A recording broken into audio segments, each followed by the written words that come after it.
Yadından çıkartma. Dərslərlə məşğul ol. Arvad dur sən də. Dur qapını aç, dur. Gidirdin aç da. Səhərdən kişilikdən nə acırsan?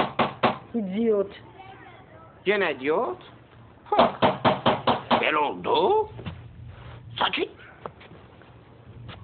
Barmek. Barmek. Bay. Kişidir axı. Yox. Yox. Ha.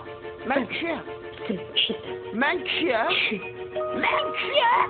Kişisən. Onda sakin. Ay kardeş, aç kapını. Ata sən kişisən. Belli. 100%. Mən kişiyəm ha, o nə deməkdir? Ay kardeş. Qardaş. Ay kardeş. Ay qardaş. Qurban olaram elə. Ay bak, çay dəmlə. Çay yoxdur, hinduşkadan zaddan qızar. Barmekdən gəlmişəm, pulumu verilməz. Məqsədin qardaşı ancaq barbekdə işləməlidir. Barmekin borcunu da versən lap yaxşı olur. Nə borc da qardaş deyəndən sonra. Nə həll elə? Pulu ver, mən gedim. Qardaşdan pul istəyər, hə? Bu nə söhbətdir? Hə baba. Keçəri, keçir saat qoyan. Ay sən çaşırsan ha? Bəyəxin dağda qapını dağıdırsan qardaş. Ay, məqsəd hər adama qapı açır. Qardaş dedin də əni açdım da. Sən çaşdın. Ona görə mən səninlə qazat eləyəcəm, özüm yox. Bax, qapı bir qonşum 18 ildir. Sərdəydi çıxıb.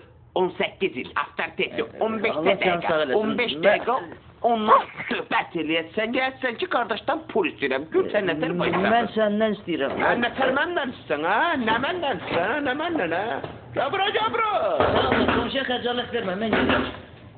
Nə gedirsən, hə? Qardaş, sən Allah, qonşuya xəcalət vermə, mən Kim gedirəm. dəfə qardaş? Sən kim dəfə çaşdın? Sigaret ver, bir dənə sigaret ver. Bir dənə sigaret ver. Valla, sigaret çəkən də öləm. İcazə ver, mən gedim. Sən nə bol? Sağ ol. Ay sən gəbra. Şunlar at qapını. Ay qulaq. At qapını. Nə olub ay məqsəd? Nə olub ha məqsəd? Saat neçədir? Sən nə qədər danışsan ha? Ha, gir içəri də. Qoca arvadsan, gir yıxılır da. Qapı düyən oldu. Yes. Məqsəd, dedim sənə sən Qələbə! kişisən. Ay ata, sən salatasan.